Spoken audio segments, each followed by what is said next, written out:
सर्वेभ्य नमो नमः। मैं doctor Om Prakash सांकोलिया, government Sanskrit college Bikaner, आचार्य उत्तरार्ध में संस्कृत साहित्य के 4 प्रश्न पत्र होते हैं, दूसरा, तीसरा, चौथा और 5वां। इस समय मैं चौथे प्रश्न पत्र से, जिसमें 7 पेपर होते हैं और उनमें से कोई एक करना होता है, तो एक प्रश्न पत्र जो है उसमें 3 पुस्तकें हैं, काव्य मीमांसा, मुद्रा राक्षस और तीसरा है नाट्यशास्त्र। दूसरा विकल्प है उसमें 6 कवि हैं, वाल्मीकि, कालिदास, भास, माघ, भारवी और बाणभट्ट। इन 6 कवियों में से अथवा वो पहले में से कोई एक प्रश्न पत्र किसी छात्र को लेना होता है। कोई भी छात्र इनमें से कोई एक चयन कर सकता है। क्योंकि इस समय कोरोना की परिस्थितियां चल रही हैं, तो ऐसी स्थिति में हमें सबसे सरल, सबसे सीधा उपाय है कवि का, विशेष कवि का अध्ययन करना। तो विशेष कवि में हमारे लिए माघ और भारवी बचते हैं, जो कि कम समय में जिनके बारे में ज़्यादा बताया जा सकता है। तो महाकवि माघ जो हैं उनके बारे में हम पढ़ेंगे। तो पहला, माघ के बारे में सबसे पहले उनका परिचय में ये ध्यान देना है कि संस्कृत साहित्य में जितने भी विद्वान हैं हमारे पुरातन प्रणाली के 7वीं सदी तक के, उन्होंने कहीं भी अपने जीवन परिचय का, काल निर्धारण, काल का, समय का, ये कुछ नहीं दिया है। तो बाह्याभ्यंतर प्रमाण जो है उनके आधार पर इतिहासकार जो है ये कार्य सिद्ध करते हैं, उनका समय निर्धारण करते हैं। जब हम महाकवि माघ की बात करते हैं तो उनके परिचय के बारे में 2-3 हमारे सामने आधार हैं। एक आधार तो है उनका महाकाव्य शिशुपाल वध, जो उनकी एकमात्र रचना है 20 सर्गों की। उस महाकाव्य के अंत में उन्होंने 5 श्लोक उद्धृत किए हैं। यदि वो माघ के स्वीकार किए जाएं, अर्थात प्रक्षिप्त न माने जाए, महाकवि माघ के स्वीकार किए जाएं, तो हमें कुछ उनसे जानकारियां मिलती हैं। दूसरा एक है प्रभावक चरित्र नाम की पुस्तक, उसमें उनके बारे में कुछ चीजें आई।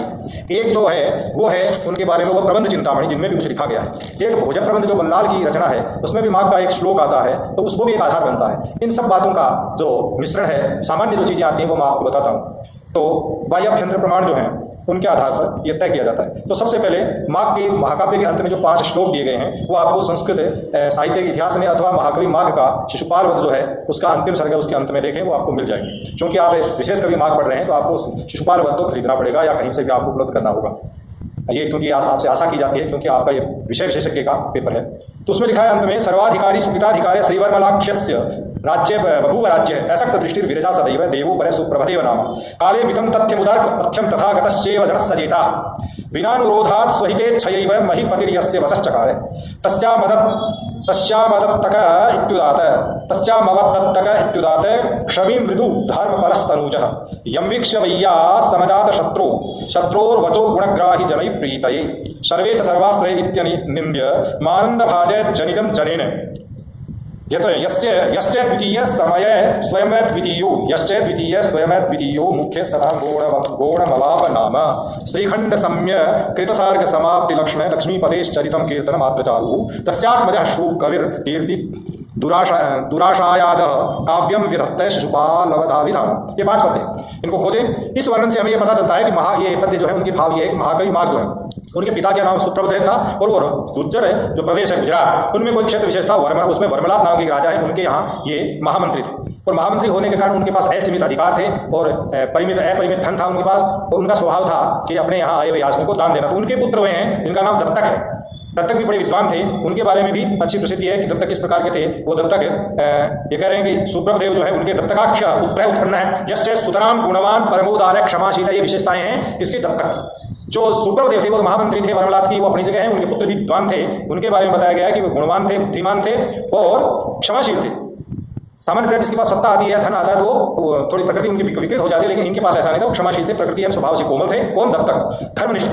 इन्हीं दत्तक के उनके गुणों से संतुष्ट थे जनता, उनके लोग, उनके अनुयायी, वो दीनों के लिए आश्रय दान करने वाले थे और इसी कारण उनको सर्वाश्रय ये उपाधि दी गई थी। किसको, दत्तक जो कि माघ के पिता हैं और सुप्रभदेव के पुत्र हैं।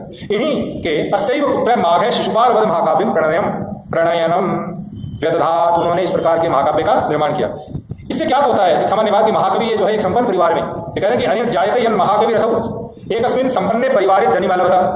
भोज प्रबंधानुसार भोज प्रबंध में एक पद्य आता है कि एक बार गरीब हो गए धन देते देते, कौन, महाकवि माघ। तो उन्होंने एक भोजपत्र जो है एक पद्य लिख करके राजा भोज की सभा में भेजा। ऐसा माना जाता है कि भोज जो है वो मध्य युग में हुए और विद्वानों की मंडली उनकी सभा में होती थी और जो भी कोई उनके सभा में उचित पद्य बना करके लाता था, वो रचना करता था, कोई समस्या पूर्ति करता था, तो उनसे प्रसन्न होकर के महाराज जो है उनके लिए पारितोषिक देते थे। तो उन्होंने भी अपनी पत्नी को एक श्लोक बना करके भेजा जिसमें प्रातःकाल का वर्णन, बड़ा सुंदर वर्णन है और उनसे प्रसन्न होकर उन्होंने पुरस्कार भी दिया। ऐसा भोज प्रबंध में लिखा है, वो बड़ा सुंदर पद्य था। कुमुद वनम अपश्री, ये पद्य आपको मिलेगा महाकवि माघ के महाकाव्य में, कहीं प्रसार में कहीं भी उसकी भूमिका में पढ़ें कि एक तरफ कुमुद जो है उनकी जो श्री है, लक्ष्मी है, वो क्या हो रही है, नष्ट हो रही है, दूर हो रही है, और दूसरी तरफ कमल खिल रहा है। कमल और कुमुद दोनों ही पानी में पैदा होते हैं, तो दोनों की ही गति अलग है। कमल जो है वो दिन में खिलता है सूर्य की रोशनी से, और चंद्रमा की रोशनी से कुमुद खिलता है। तो प्रातःकाल जब हो रहा है तो सूर्य अस्त हो रहा है, सूर्य उदय हो रहा है, चंद्रमा अस्त हो रहा है, तो कुमुद की जो शोभा है वो नष्ट हो रही है और कमल की शोभा उत्पन्न हो रही है। रात भर जो प्रसन्न था उलूक, वो अब क्या हो रहा है, प्रसन्नता को छोड़ रहा है। और रात भर जो दुखी चक्रवा चक्री थे, चक्रवाक चक्री, वो दुखी थे, अब उनकी प्रसन्नता का समय आ गया है। और जो क्योंकि उदय पर्वत पर अहिम रश्मि, उदय महिम रश्मि याति, वे आ रहा है, उदय हो रहा है, और याति यानी जा रहा है कौन, शीतांशु अस्तम, तो शीतांशु चंद्रमा अस्त की ओर जा रहा है। तो हत विधि लसिता नाम, जो विधाता के, जो भाग्य से ग्रस्त हैं, उनका इस प्रकार का ही विपाक होता है, अंत होता है, उदय होता है। दोनों बातें हैं, एक का उदय हो रहा है उसको प्रसन्नता मिल रही है, अस्त हो रहा है उसको विपन्नता मिलती है, उसको दुख मिल रहा है। तो ये पद्य सुनकर भोज ने उनको प्रचुर मात्रा में धन दिया। वो धन लेकर बाहर निकली, याचकों की भीड़ तैयार थी, उन्होंने याचकों को देते गए, वो मांगते गए, घर जाते जाते वो खाली हो गई। अब उनको खाली देकर के मांग जो है, उन्होंने कहा कि अगर हमारे पास अब कोई याचक आ गया तो मैं क्या दूंगा, ये सोचकर बड़ा कष्ट पाते हैं। तो किसी उनकी स्थिति देख के किसी याचक ने कहा कि जिस प्रकार तपते हुए सूर्य की गर्मी से तपते हुए सूर्य वो पर्वत है उनको आश्वस्त करके, और नदी और नदों में जल भर करके, और कानून को शीतल करके, तपते हुए वृक्षों को, प्यास से हमारे परेशान वृक्षों को जो है इस प्रकार के जलों से सींच करके, जिस प्रकार बादल जो है वो अपनी उत्तम श्री को प्राप्त होता है, उसी प्रकार आप भी रिक्त होकर के भी शोभित हो रहे हैं। ये सब बातें देखकर अब ऐसी स्थिति में उनके यहाँ से याचक खाली हाथ करके जब जाने लगे, ऐसी स्थिति में तो माघ ने कहा कि ब्रजत ब्रजत प्राणाम अर्थिनी व्यर्थताम गति पश्चादपि गंतव्यम वैसार्थक पुनरीदृशः, कि मेरे घर से याचक जो है बिना याचना पूरी हुए उनकी वो लौट रहे हैं खाली हाथ, तो तुम्हें हे प्राणों तुम्हें जाना तो है, तो इन्हीं के साथ ही क्यों नहीं चले जाते, ताकि लोक में मेरी निंदा न हो कि महाकवि माघ जैसे दानी के यहाँ से कोई खाली हाथ चला गया। प्रबंध चिंतामणि ग्रंथ है, उसमें भी यही वर्णन लिखा गया जो ऊपर आया है, मोटा मोटी प्रभावक चरित नाम का एक रचना है, उसमें भी महाकवि माघ को गुजर देश का बताया गया है, और सुप्रभदेव उनके दादा और दत्तक उनके पिता बताए गए हैं। और इस प्रकार उनको एक महाकवि माघ को शिशुपाल की रचना का एक रचनाकार बताया गया है। इनके अतिरिक्त माघ की कुछ हस्तलिखित रचनाएं शिशुपाल की हैं, उनमें भी अंत में किसी सर्ग के अंत में लिखा जाता है, श्री भिन्न माल वास्तव्य दत्तक सुनो महावैयाकरण से माघस्य कृतो शिशुपाल वदन महाकाव्य इति लिखे थे। ये सब जो लिखा जा रहा है, इनसे ये सिद्ध होता है कि ये जो महाकवि माघ हैं, ये इनकी संभावना की संभाव्य थे इमामेव पुष्पिका अवलंबे, ये जो अंत में लिखा जा रहा है इससे सिद्ध होता है। हस्तलिखित पहले क्या था कि ग्रंथ छापा खाना नहीं था, तो मूल लेखक की किताब को लेकर के दूसरे उनकी प्रतिलिपि हाथ से बनाया करते थे भोजपत्रों पर, क्योंकि उस समय कागजों का आविष्कार नहीं था। फिर कागज बने तो कागज पर लिखा जाने लगा, फिर छापा खाने आए तो छपने लगे। तो हस्तलिखित कोई पुरानी पुस्तकें जो है वो कहीं मिली, तो उनके सर्गों के अंत में इस प्रकार लिखा गया कि ये सर्ग महाकाव्य ग्रंथ में किस भिन्नमाल की, भिन्नमाल जिसका नाम आज भीनमाल है, जादौर जिले में है, तो विशेषित होता है कि वहां के, तो वहां लिखा भिन्नमाल वास्तव्य मानी निवासी, दत्तक सुनो, दत्तक नाम के व्यक्ति के सुनो मानी पुत्र, इस प्रकार के महावैयाकरण, ये सर्व तंत्र स्वतंत्र थे, सभी विषयों में पारंगत थे, लेकिन वैयाकरण बहुत बड़े ऊंचे दर्जे के थे महाकवि माघ। तो शिशुपाल वध उनकी रचना है, तो ये एक वाक्य उनमें अंत में आता है। इससे संभावना की जाती है कि इमाम एवं पुष्पिका अवलंबे, ये जो उस पुष्पिका है उसको आश्रय लेकर के प्रभावक चरित्र में इसको भिन्नमाल जो है उसका श्रीमाल, भिन्नमाल जो है इसके स्थान पर उन्होंने श्रीमाल शब्द मान लिया गया।